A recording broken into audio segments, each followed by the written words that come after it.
Hello and welcome to Talking Whiskey. My name is Grant and today we're going to be talking Glenmorangie 10.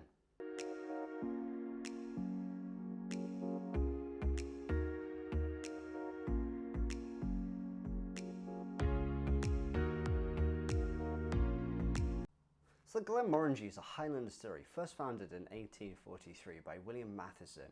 Now they actually have got records of producing and making whiskey all the way back to 1703. But at the time that was a little bit on the illegal side. So something that makes Glenmorangie unique is that they've got the tallest stills in all of Scotland and they come in at 16 foot and 10 inches. Now in fact, back in 2018 they even added 2 more stills to their production rate just to help increase production levels, and they are still the same size. So they've got the tallest stills because it gives them a higher level of reflux, which helps add to their flavour profile. Now to give a quick idea of what reflux is, when you do distilling in a big copper pot still, as you heat up the wash in the bottom and it'll start evaporating, and as the evaporation goes up through the still, it will condense as it goes through the pipes to come back down, and then you cut it off. Now the taller that still is, the more reflux you're going to get. So the idea behind it is, as the vapors rise up, they're going to touch the copper going up the side, they're going to condense and run back down into the bottom of the still to be heated and evaporated again. Now that's just a way that they help maintain or give a unique flavour profile for what they're doing, and that's the reason they've got the tallest stills. It helps for their flavour profile. So enough on the science side, let's get it poured and let's see what it's like.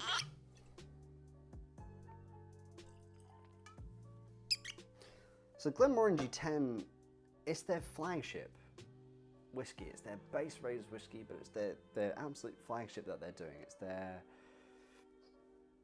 I want to say pinnacle, but it's kind of not, but it's the flagship whiskey. That's all you need to know.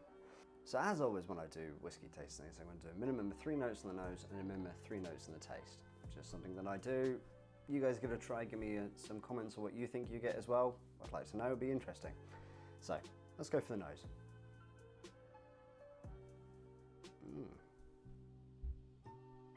So I'm getting an immediate hit of like real lovely honey.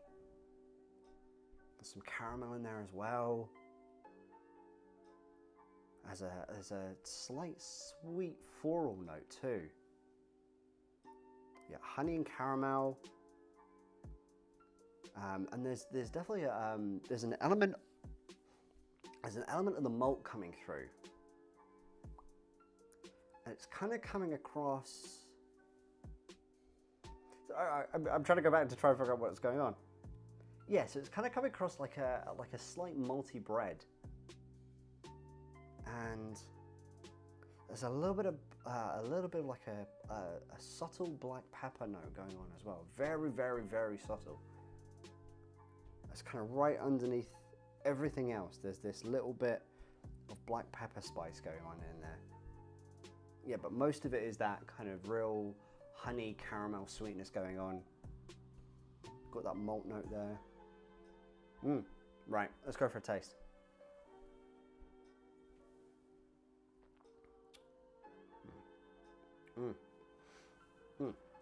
So yeah, so it's quite a lot of the same on the taste. So the first thing that I got was a hit of that maltiness coming through, and then it was followed up by honey. Let's go in again, because I think I know how to describe this.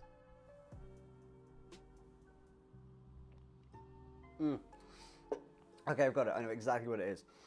So imagine you've got like a fresh bakery malted bread that you've just bought. It's been baked that day. You've just cut a lovely slice of it. You put it to the side. You put a tiny little bit of butter on it, and you get your honey with your honey spoon. You drizzle honey all over it. That's what it is. On the taste, it's like taking that bite.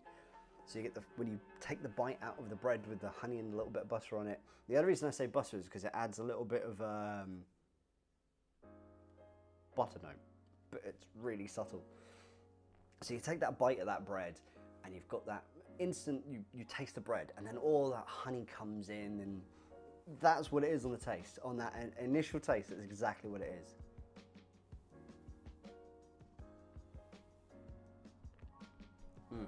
Oh yeah. Oh yeah. And then, so coming back to it, You got that honey bread initial. There's a tiny bit of that black pepper that shows up as well.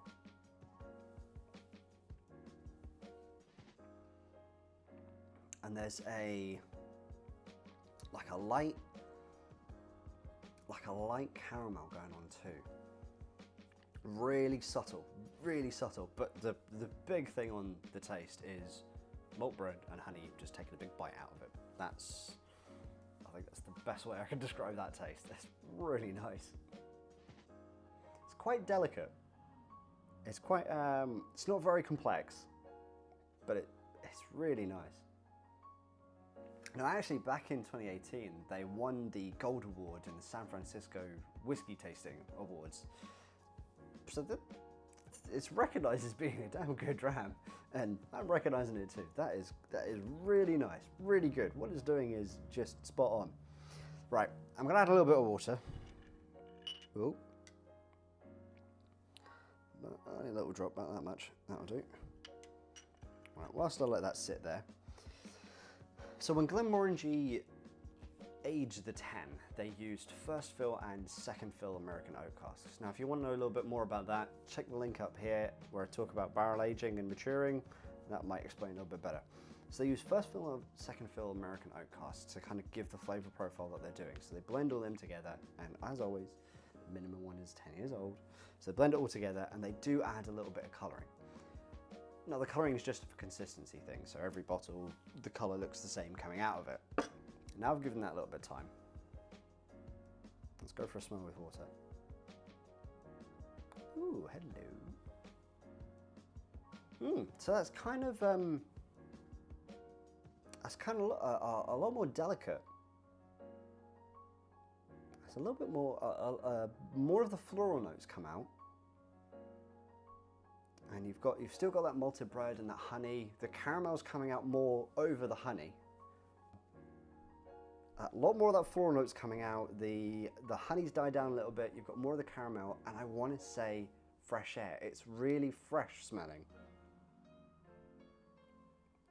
There's a very, very small element of the malt bread, but it's almost negligible. But it is there. Yeah, that's just become really fresh. Right, let's go for a taste.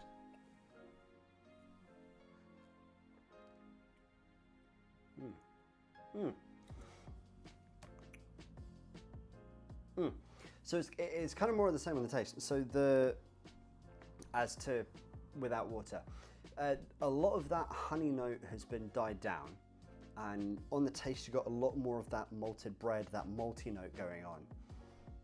So on the taste, when you add water, it becomes a lot more savory as opposed to sweet.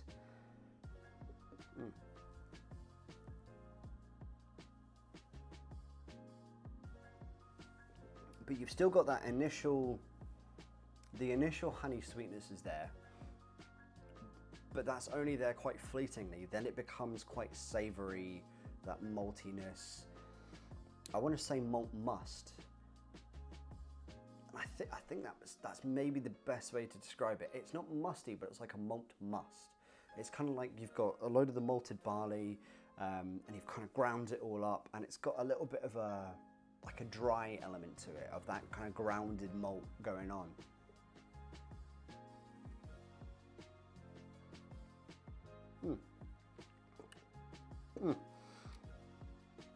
I mean, yeah, I think it's a perfectly good whiskey. I mean, it wins awards, so it must be.